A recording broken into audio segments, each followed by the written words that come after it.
श्रीराम, जय जय श्रीराम, श्रीराम जय राम जय जय राम, श्रीराम जय राम जय जय राम.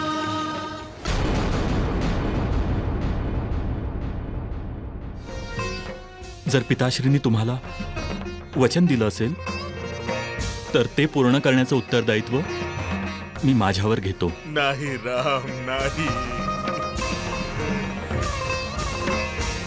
रघुवंशी कधीही सत्यापासून लांब पळत नाहीत आणि ना त्या सत्याचा त्याग करतात. तुम्ही माझ्यावर तितकाच विश्वास ठेवू शकता जितका तुम्हाला तुमच्यावर आहे. मी पिताश्रींच्या वचनांना पूर्ण करेन. ही माझी प्रतिज्ञा आहे. ऐकताय ना महाराज, रामाची प्रतिज्ञा ऐकताय ना. राम, तू सत्यवचनी आहेस. जे बोलशील ते करशील. मला तुझ्यावर पूर्ण विश्वास आहे की तू तुझं वचन आणि आपली प्रतिज्ञा नक्की पूर्ण करशील. तुझ्या पिताश्रींना कोणताही कष्ट नाहीये आणि ना ते क्रोधित आहेत, व्याकुळ आहेत.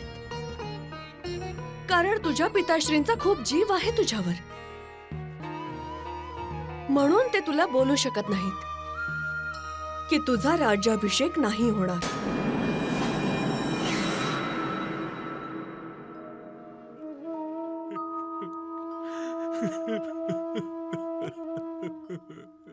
ही तर मोठी कृपा केली आहे माझ्यावर पिताश्रींनी. मी केलेली प्रार्थना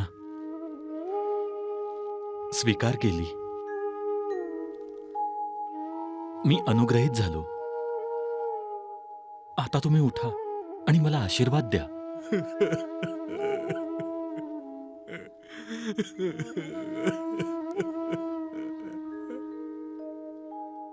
माते, आणखीही काही गोष्ट आहे का?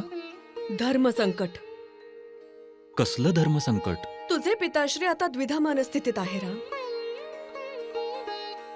एकीकडे पुत्रप्रेम आहे राम, तर दुसरीकडे मला दिलेलं वचन. जर पुत्रप्रेम निभावलं तर वचनभंगाचं पाप त्यांच्या कपाळी लागतं.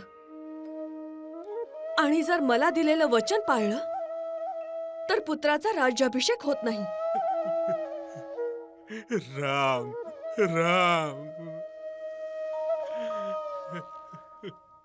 पुत्राचा राज्याभिषेक नाही होणार हा माझा निर्णय आहे. पिताश्री, तुम्हाला तर चांगलंच माहित आहे मला राज्याचा अजिबात मोह नाही. मला फक्त तुमचं प्रेम हवं आहे. तुमच्या चरणांमध्ये स्थान हवं आहे.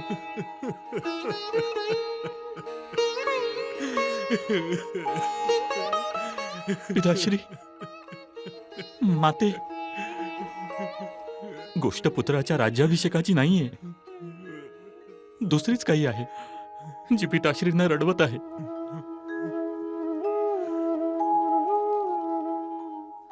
माते, मी यांच्या डोळ्यांमध्ये अश्रू पाहू शकत नाही.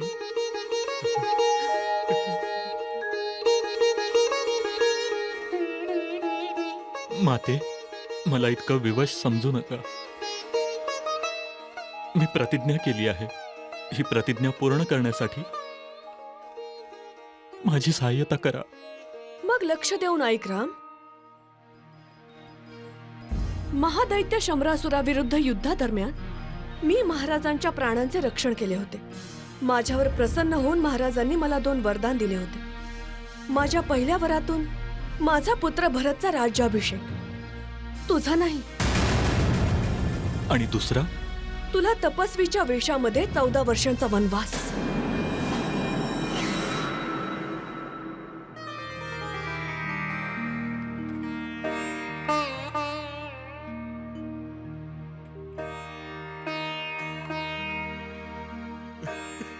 नाही, नाही, नाही.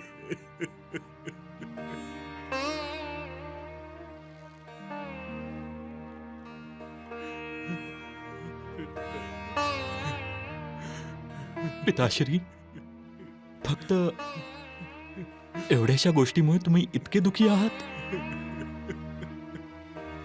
काय विचार करून दुखी आहात की हा राम तुमच्या दिलेल्या वचनांचे पालन करणार नाही?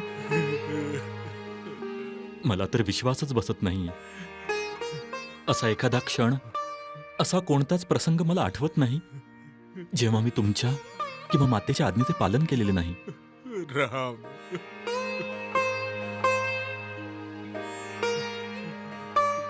पिताश्री, अशी कोणती घटना किंवा असं काही घडलेलं मला आठवत नाही जिथे मी तुम्हा दोघांच्या आज्ञेचे उल्लंघन केले असेल. मग तुम्ही असा कसा विचार करू शकता की हा राम, तुमचा प्रिय पुत्र राम, तुमचा आदेश मान्य नाही करणार? आणि तुम्ही इतके व्यथित झालात, एवढे अशांत की तुमच्या डोळ्यात अश्रू? धिक्कार आहे माझ्यावर, धिक्कार आहे. नाही राम, नाही पुत्र, नाही, नाही, नाही, नाही. पिताश्री,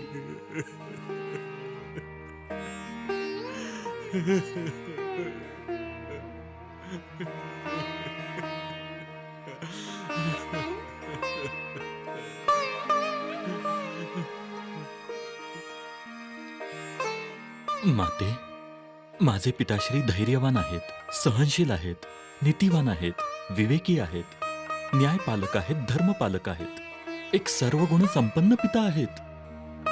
ते आपल्या पुत्राच्या गुण आणि अवगुणांना चांगलंच ओळखतात.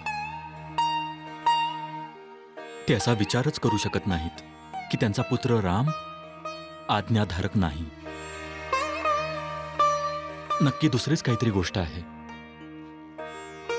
माते, तुम्हाला माझी शपथ, तुम्ही सत्य सांगा. राम, मी तुझी शपथ आणि भरतचीही शपथ घेऊन सांगते, या 2 वरदानामुळेच महाराज दुखी आहेत.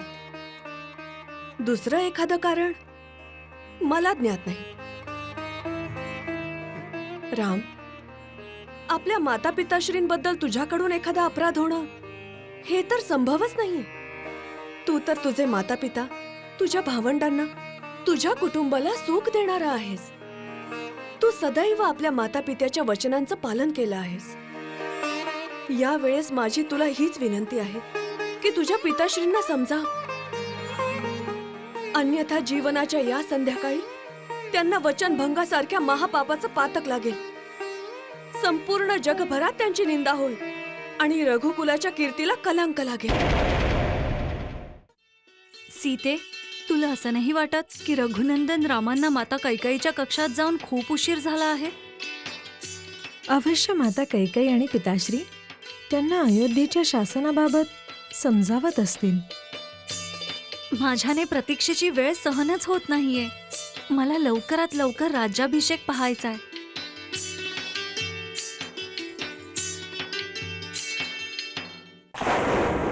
तुझ्या पिताश्रींना कलंकित होण्यापासून वाचवण्याचं काम तुझं आहे राम. ते तर संकोचामुळे तुला काहीच सांगू शकत नाहीये, पण तुला सगळं समजून तुझं उत्तरदायित्व पार पाडायचं आहे. माते, तो पुत्र फार भाग्यशाली असतो जो आपल्या माता पित्यांच्या वचनांना पूर्ण करतो, त्यांना संतुष्ट करतो. भरत तर माझा प्रिय बंधू आहे. मी माझ्या प्रत्येक बंधूंवर माझ्या प्राणाहूनही अधिक प्रेम करतो. त्यांच्या उत्कर्षामध्येच माझा उत्कर्ष आहे. म्हणून भरत राजसिंहासनावर बसल्याने मला सगळ्यात जास्त आनंद होईल. आणि दुसरं वरदान, असं प्रतीत होत आहे तुमच्या दोन्ही वरदानांमुळेच विधाता माझ्यावर प्रसन्न झाला आहे. माते, माझ्या मनात कसलीच दुविधा नाहीये, ना भरतच्या राज्याभिषेकाबद्दल आणि ना माझ्या वनात जाण्याबद्दल.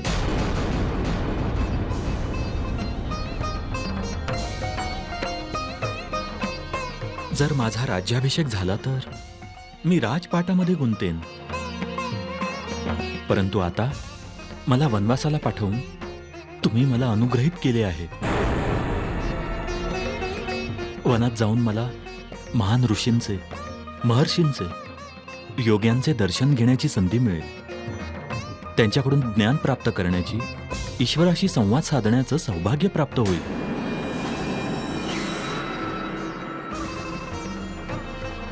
माते, निवृत्तीनंतर प्रत्येक जण वानप्रस्थाश्रम स्वीकार करतो, परंतु माझं हित लक्षात घेऊन तुम्ही मला युवावस्थेमध्येच वानप्रस्थाश्रमाला पाठवत आहात.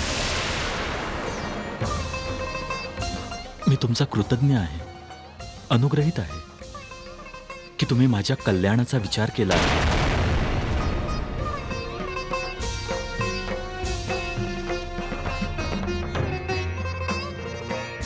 मातेची इच्छापूर्ती, पिताश्रींच्या वचनांचं पालन करणं, भ्रात्याचा राज्याभिषेक, महर्षींचे दर्शन आणि त्यांच्याकडून ज्ञानप्राप्ती, माझं तर प्रत्येक बाजूने कल्याणच कल्याण आहे, उत्कर्षच उत्कर्ष आहे. जर असं कल्याण नाकारून मी वनात नाही गेलो तर त्या मूर्खांच्या समाजात मला पहिलं मोजलं जाईल, जे अमृत नाकारून विष मागून घेतात.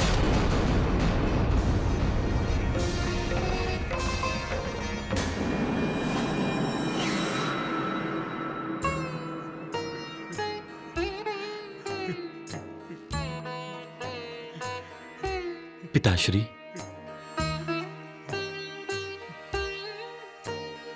तुम्ही स्वतःला व्यर्थच कष्ट देत आहात आणि तुम्हाला संकोच करण्याचीही गरज नाही आहे. मला सगळं लक्षात आलेलं आहे. तुम्ही आणि धाकट्या माता जे विचार करताय अगदी तसंच होईल. पिताश्री, मी तुमची निंदा होऊ देणार नाही. मी तुमच्या वचनांचं पालन करून माझी प्रतिज्ञा पूर्ण करेन. मला दुःख तर या गोष्टीचं आहे की माझ्यामुळे तुमच्या मनाला खूप दुःख झालं आहे.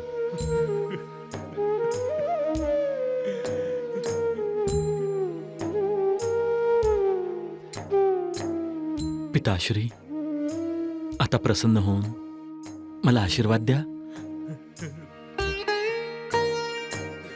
मला वनात जाण्यासाठी आज्ञा द्या, जेणेकरून मी माझ्या वचनांची पूर्तता करून स्वतःचं जीवन धन्य करू शकेन.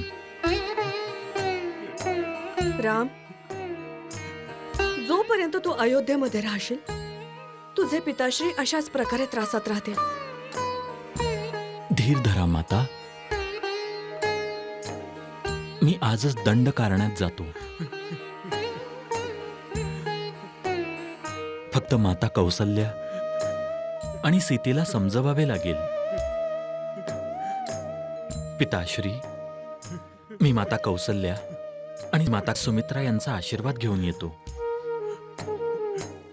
आणि वनात जाण्यापूर्वी तुमचे चरणवंदन करून तुमचा आशीर्वाद घेतो.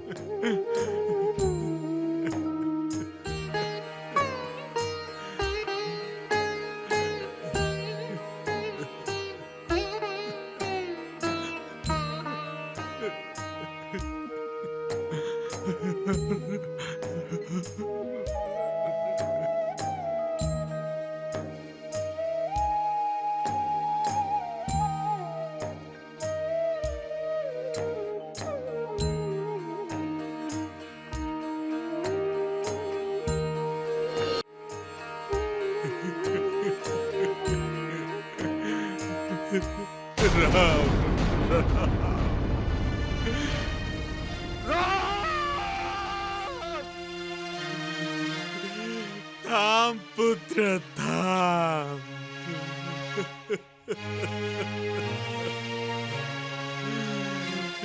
या कुलघातिनीचं ऐकू नको. या नागिणीच्या बोलण्यावर विश्वास ठेवू नको पुत्र. हिला फक्त दंश करणं माहितीये.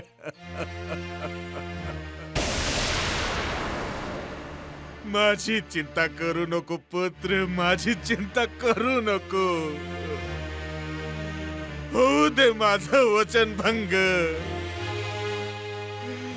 होऊ दे मला महापापाचा भागी. होऊ दे संपूर्ण जगभरात या दशरथाची निंदा. लागू दे माझ्या कीर्तीवर कलंक. जर मला नरकातही स्थान नाही मिळालं तर राहू दे, राहू दे. परंतु तू मला सोडून जाऊ नकोस राम. मला सोडून जाऊ नकोस. या कैकेयीची कोणतीही गोष्ट ऐकू नकोस पुत्र. कोणतीही गोष्ट ऐकू नकोस. वनवासाला जाऊ नको राम.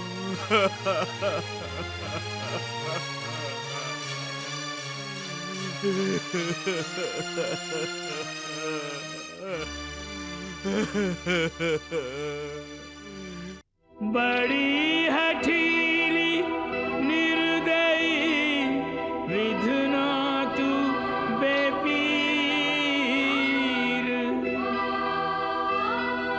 तेरे आगे हैं विवश राजा ज्ञानी वीर. विधना तेरी नीति किसी समझ न आए. आता या छत्राची काहीच गरज नाही.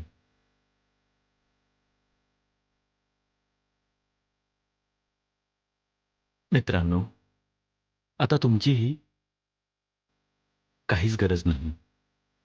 आजो राजा होने वाला रच महल से उसे निकाला.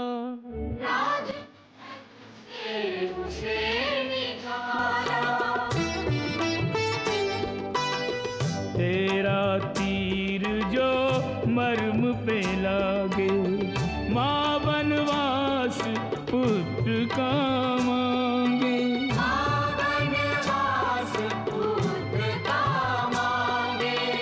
बुद्धि विवेक धर्म मानवता सब हारे तेरी चाल के आगे. सरल हृदय में तू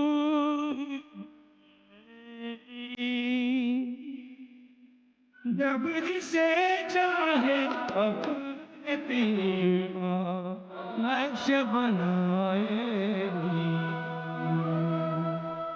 विधना मेरी नीति किसी की समझ न आए.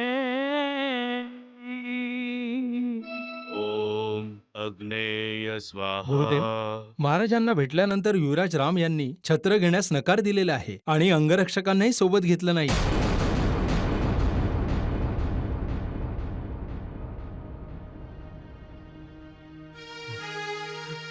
तुझ्या या वृद्ध पित्याला सोडून नको जाऊस राम. नको जाऊस.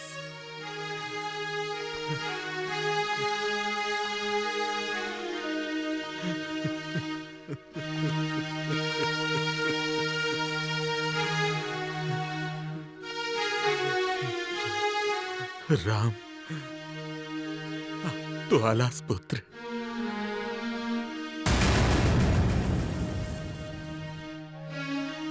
राम, आम्हाला माहित होतं तू अवश्य येशील.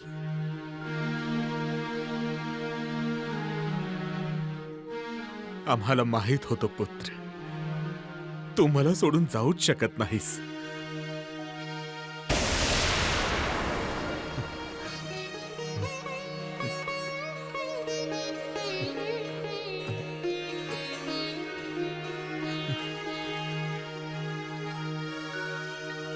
गुरुदेव. महाराज, आपण संकल्प घेण्यासाठी यज्ञ भवनात का नाही आला?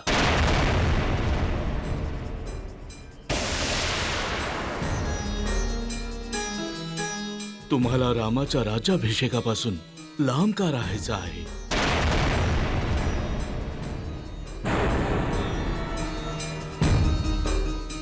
तुमच्या आणि रामामध्ये अशी काय चर्चा झाली की रामाने राजाचं छत्र घ्यायला नकार दिला.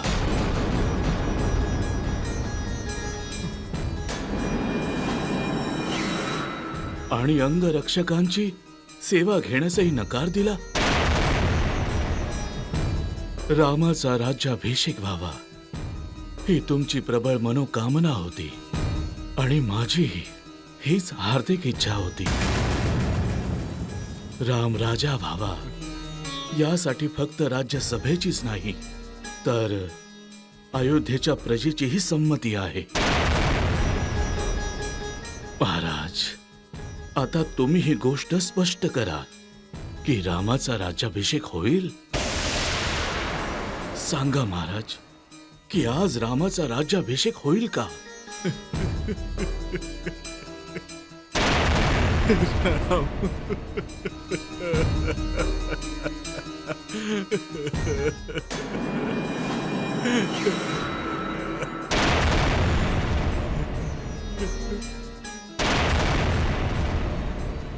राम राम माझा राम.